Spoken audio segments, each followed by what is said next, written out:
Many years ago, I came across a few lines in a book that I connected with. They were, "It's easy to judge, but you never know another person's heart, what gives them strength and what breaks them down." I have learned to listen more and speak less. The result has been eye-opening conversations and inspirational moments that I have shared with you right here.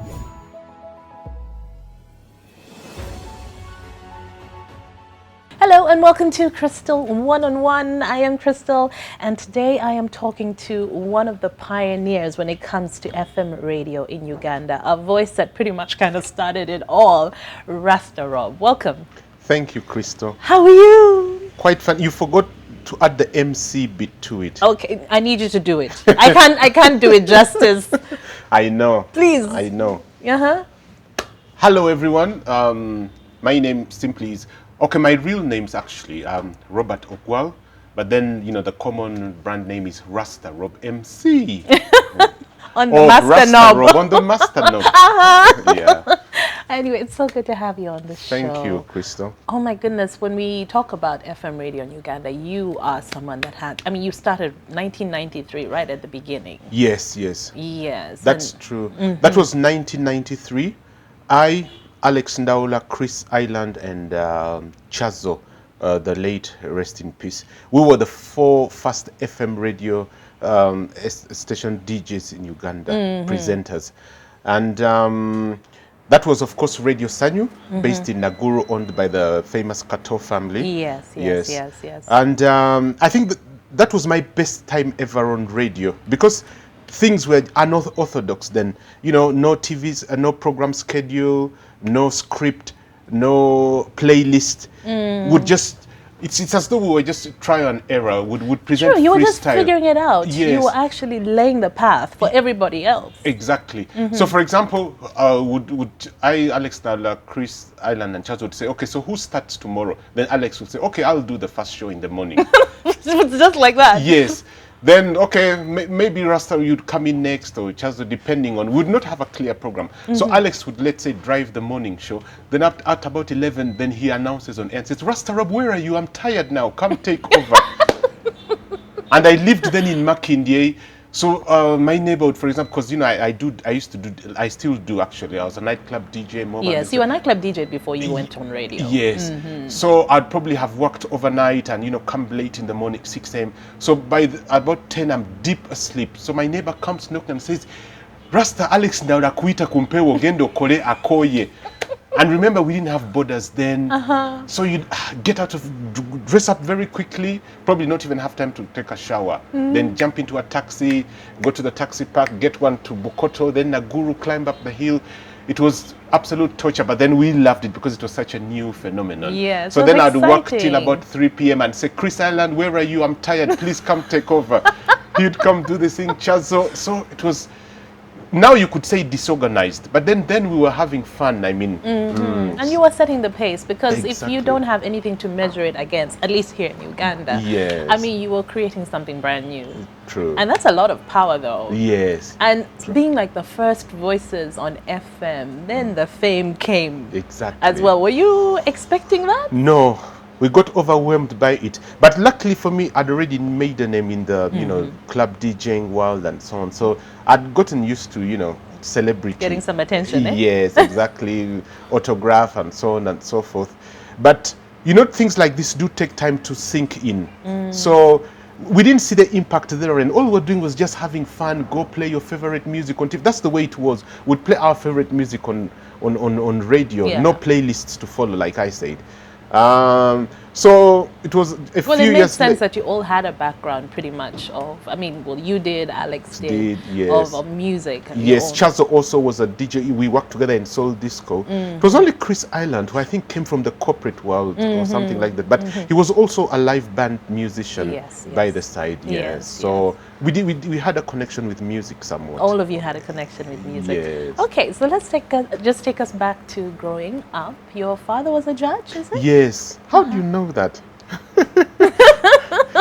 Yes, he was a Supreme Court judge and chairman, Human Rights Commission. So he expected me to become a lawyer somehow. Because actually, in our family, I think we've got about 7 or 8 lawyers.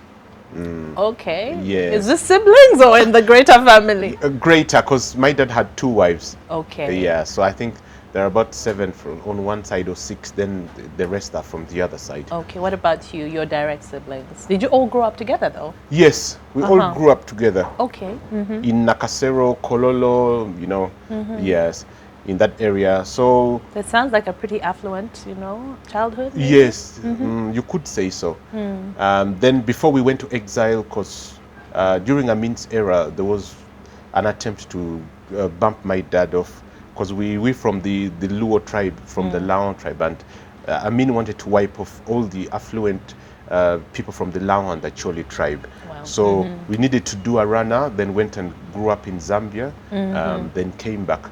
So I then did my...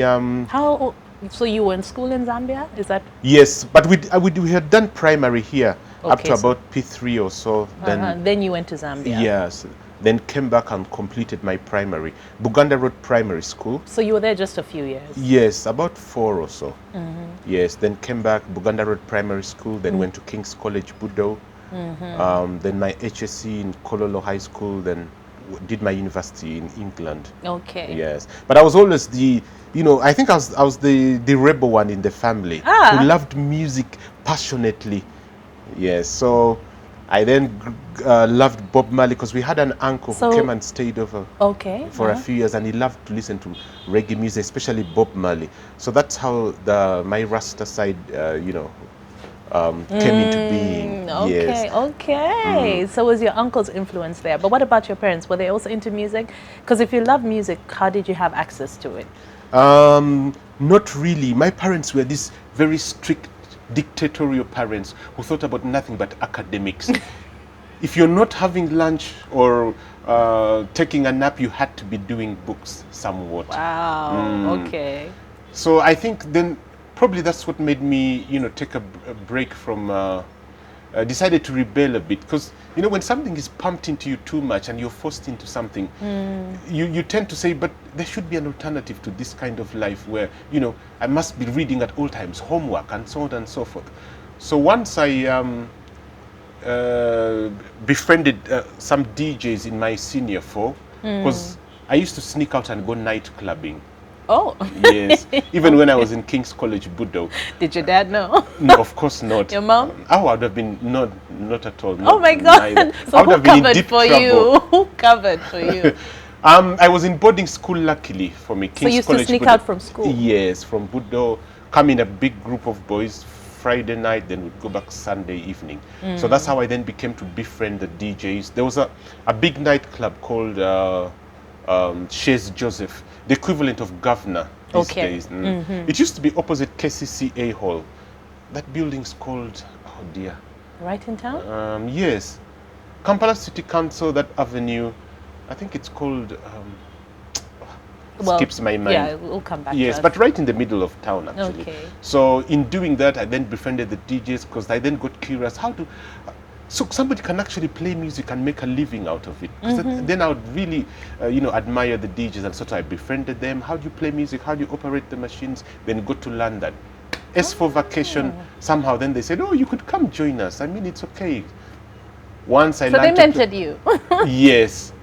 So once Do you remember who in particular? Yes, he's called DJ Will. He's now in London. Actually, when I went over to England, I then got to play in his nightclub. It's called Pier 1. Okay, all right. I think it's the biggest African-oriented nightclub in the UK. Then the other one went to America. He's called Robert Muchibi. Okay. Yeah.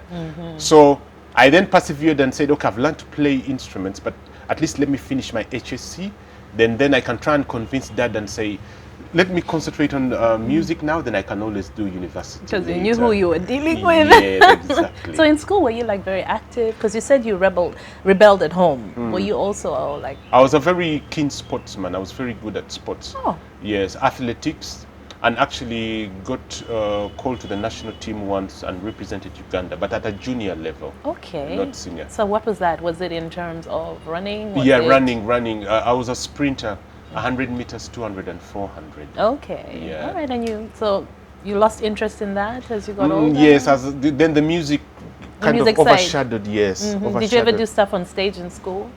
Yes, of course. Did you know, mime? obviously, that's obvious. You know the variety shows that you have in school. Yes, and when we invited schools over for socials, because Buddo used to deal mainly with Gaza and Namagunga, so there'd be an opportunity to show off. You know, after because there's always entertainment after the usual lunch and so on and so forth. Then the speeches. So you'd have entertainment late in the afternoon. Okay. Were you part of a group then, or was it a solo thing? Solo. Solo. Until, I'm sure when you interviewed Peter Sematime, he told you about it. Until Dungeon came into being, yes, then we did recordings like Kakokolo and so on and so forth. But that was much, much later. Much, much later. Okay. Yeah.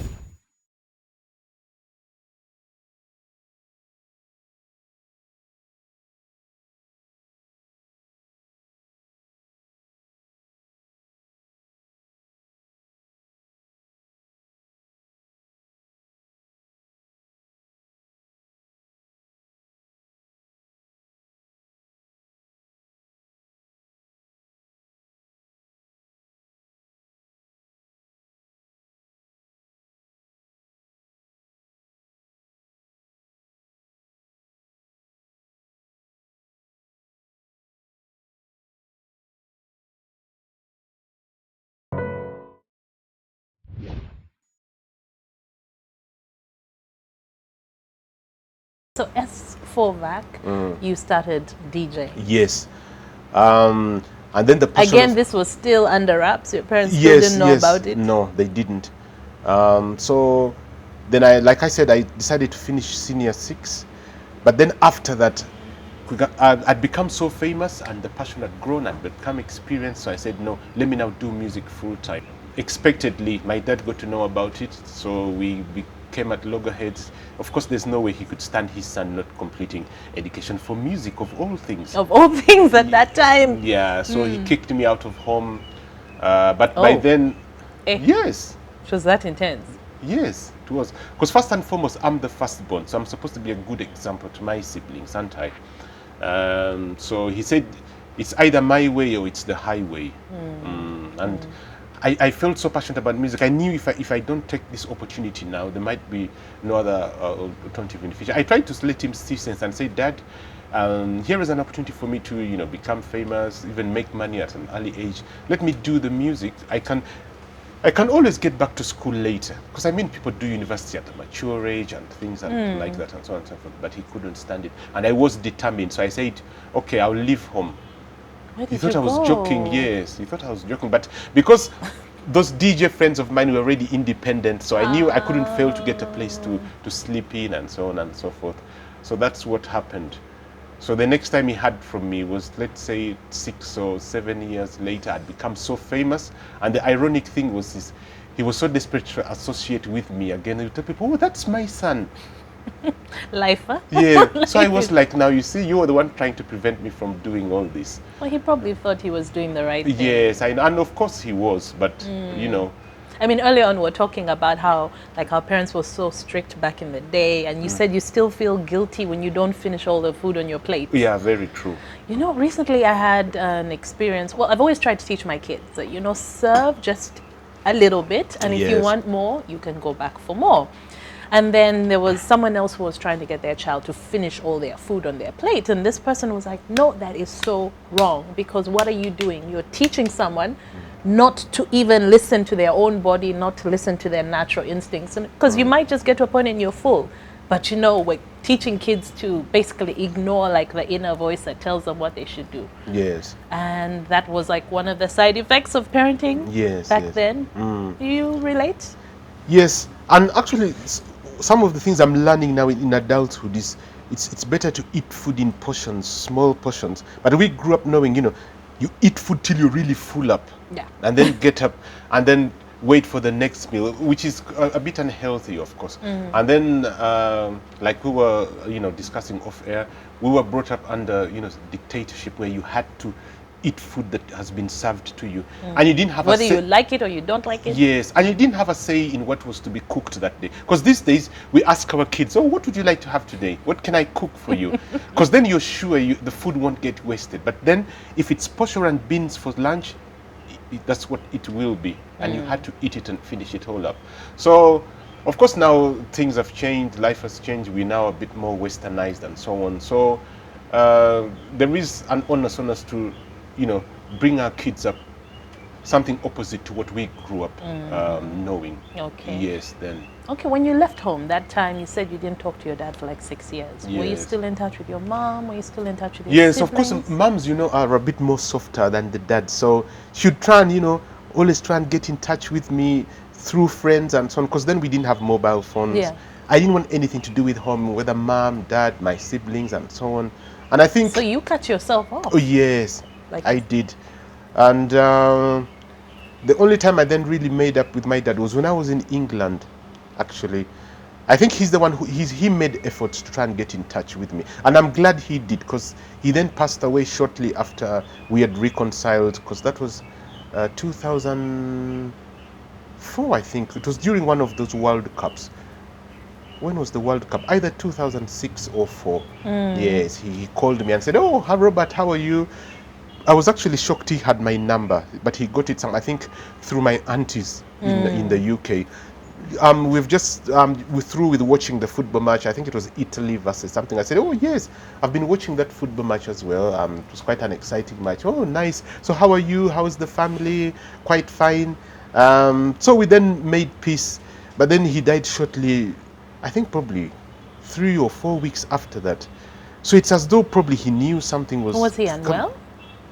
No, other than, having high blood pressure and diabetes like most of our parents do. There was nothing serious. But of course, I did find out later it was related to high blood pressure. He had kidney problems. Yes, yes. So I then felt so guilty and said I wish I'd made up with him before I'd left, for England. But... then there was slight communication before I left, unlike, total... silence, blackout yes, before. Yes. At least he got in touch. Yeah, because you'd send messages through my sisters and so on. Say hi to Robert when you meet him. Then I'd also say, oh, hi, is Daddy. I was always planning to find a day, go meet him. But, we lived such a hectic lifestyle. You're up and down and so on. So... the schedule... when you're younger, pride. Yes. Pride is a thing that we fight with. Yes. And because I'd become such a celebrity, so there's also that other side of you saying, it's you to try and make up and call me to come home. You're the one who kicked me out, so the onus is upon you to call me back and say sorry to me. Yet I think I should be the one who should have gone and said sorry, because I'm the one who refused to go to school, isn't it? Yeah. So when you look back now, you see it clearly. But then, and then again, some people will say, well, he was the parent. Yes. Yeah. That's true. Okay. So that was Radio Sanyu then. So I then did 3 years on Radio Sanyu. Alex also then did leave and got to Capital. So I then went to CBS for another 3 years. Then that's when I left and went to Did the you UK. leave Sanyu because it was a better opportunity? Yes. Okay. Because then Peter Sematimba then left Capital and went to CBS. So his plan or strategy was to get the best talent around that time to make CBS the biggest radio station ever. So once he said, he gave me an offer I couldn't refuse. So I then joined him up.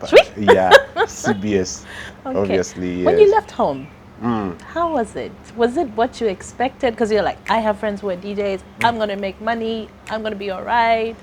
Was it tough or? I wasn't really too bothered about that. As long as I was independent and I was doing music, I didn't care too much about the rest. And then, of course, it's the usual Kaulu lifestyle where, you don't have to cook or even clean your house. You eat at a hotel and so on. So you're rarely at home anyway. So I did quite enjoy the kind of lifestyle. Okay. Everything is so new. Suddenly you're so free. You can do anything you want, eat the kind of food you want. You could even have a girlfriend, have her come over. Wow. So, I was, in heaven then. Because some people say the challenge back then is like, you'd start getting the celebrity status. Well, a lot of people even now say you can get the celebrity status, but then you don't have the finances to match it. Yes. But luckily for me, then, I mean, there wasn't pressure these days, like, you know, you have to have a certain kind of car, live in a certain kind of house. Okay. Yeah, people were just getting used to celebrities. So, and because there wasn't any social media then, like somebody, you know, Red Pepper will come and snap me, you know, seated on a border, and, you know, so I'd lose sort of credibility then and so on. So not much about celebrities' lives were anyway exposed out in the media. So there was nothing to fear and We'll just be seeing you when you were performing or DJing or... Yes, exactly. You didn't have to be the best dressed in town and so on and so on. So it wasn't that pressure to look impressive. Okay. Yeah, to try and impress. So it fitted my lifestyle then. Okay.